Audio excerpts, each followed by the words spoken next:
How to spot a fake nurse.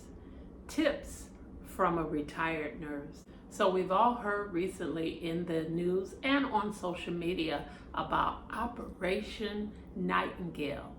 That is the sting operation that the feds did in Florida, where they shut down several schools. They decided that they were going to sell a nursing diploma. And with that diploma and the transcript, you take that to the state and you say, I would like to take the state test so I can practice as a registered nurse. So 7,600 people bought those degrees or diplomas. 30% passed the test. So that's roughly 2,300 people are walking around across the country pretending to be a registered nurse. So you may say, well, what's the problem? They passed the test. I'm telling you, as a nurse who was in the field for 30 years, that's not good enough. We are healthcare consumers. For our dollars, we deserve the best possible care. We deserve nurses to care for yourself, your loved ones, your children. We deserve nurses who went to college, they took the test, and more importantly, they went through the clinicals under the supervision of their nursing instructor in order to learn how to interact with patients, how to care for patients, how to learn their skills that they need to be a competent and skilled registered nurse. So, since we have 2,300 people across the country with these licenses, they could be your registered nurse in the hospital, in the emergency room, in the surgical suites, in the ICUs, in the long-term care facilities, in rehab facilities. They could be taking care of you. And so I want to give you some tips on how to spot them. So, what is a fake nurse? Well, that is a person who did not go to college. They did not take all the classes. They didn't take any class. They didn't take the tests. They didn't demonstrate competency. And most importantly, they didn't go through clinicals. Clinicals is the point in the program where you actually go into a facility and take care of real patients under the supervision of your nursing instructor. During that time, you are learning your skills. You're learning how to interact with patients. You're learning how to give medications. You're learning how to give injections. You're learning how to do different treatments that a patient may need. So these people who bought the degrees, they skipped all that.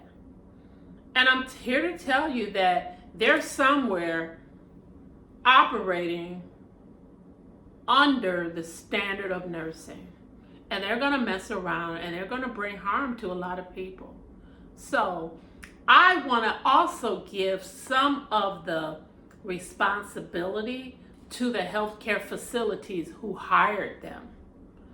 And I say that because when you get hired as a healthcare worker, you are going to be in orientation.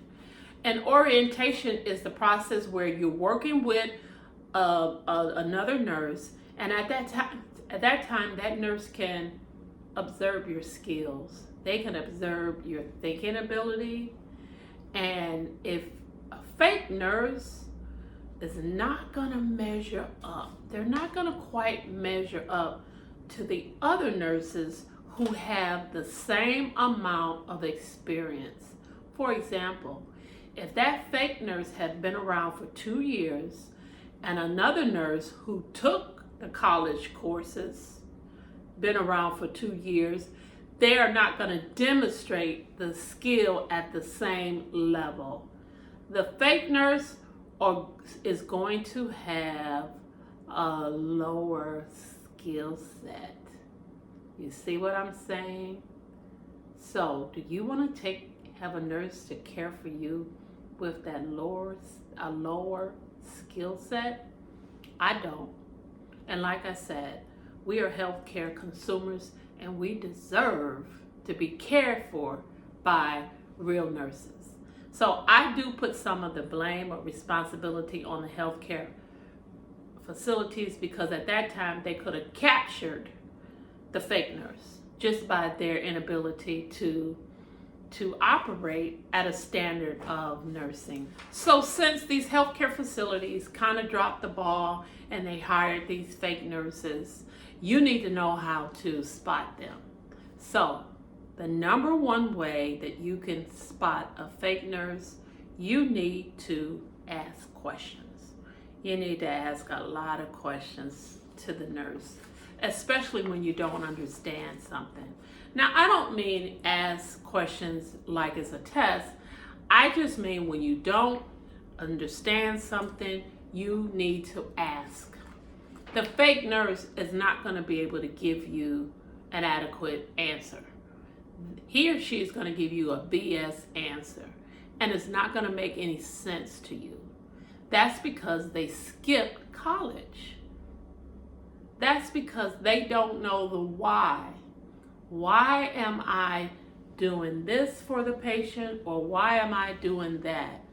Why does the patient's inability to breathe affects the color of their skin? These are some of the examples of they don't know the why.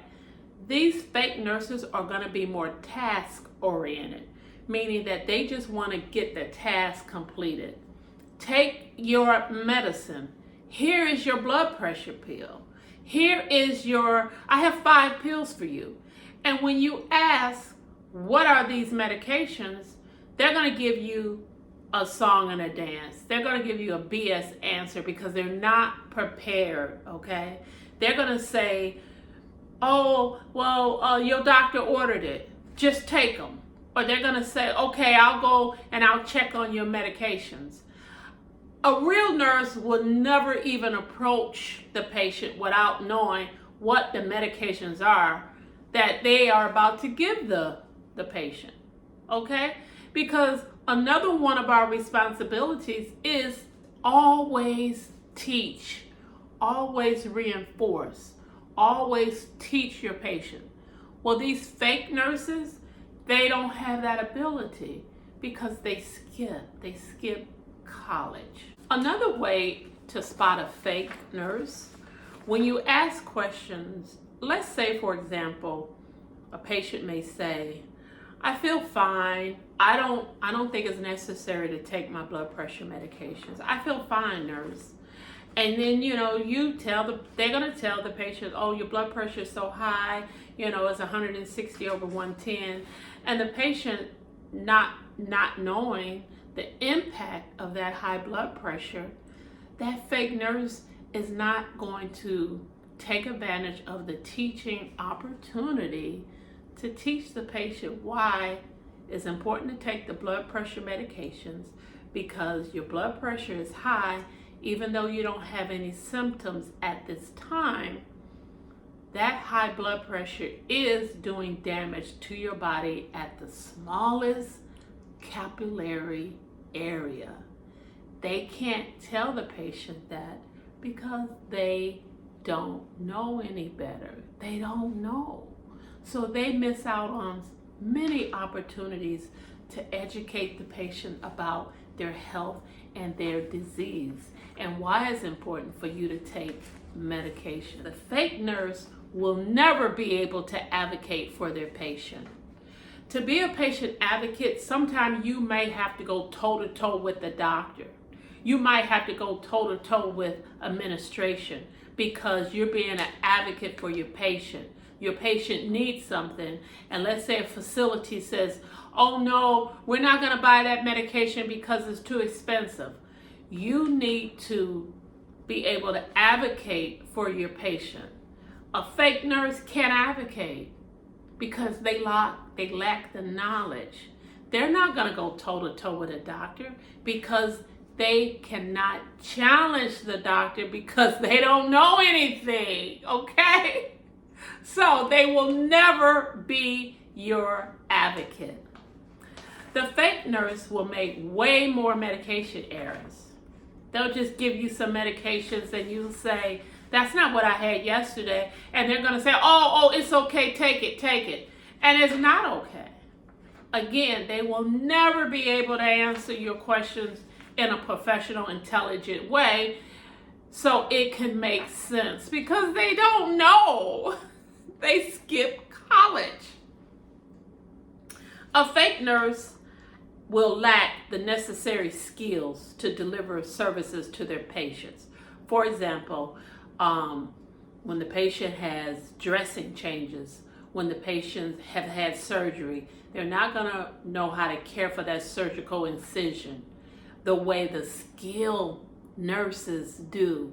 So you're going to always see a little difference in that fake nurse compared to the majority of the nurses that you get services from. That nurse, that fake nurse, is going to seem a little odd. So you have to go with your gut, okay?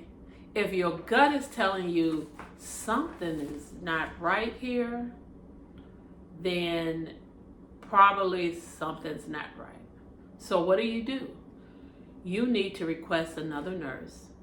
And I'm telling you, in the light of these people being so bold enough to buy a degree, pass a test, and working, then we as healthcare consumers, we should be bold enough to say, I need another nurse because that nurse is incompetent and I don't feel safe. That's the word. I don't feel safe with him or her caring for me. You make that request to supervision or management, and they're going to get you another nurse. You also have an opportunity when we get these surveys. Surveys are big now after we have healthcare services, because in my previous videos, which I will put in the description below, I talked about healthcare being a business, right? So those surveys that we get, administration is paying attention to those surveys, okay? So answer the surveys truthfully if you feel like you've had incompetent registered nurses working for you or caring for you. Because, again, we have a right to have a skilled nurse, a competent nurse.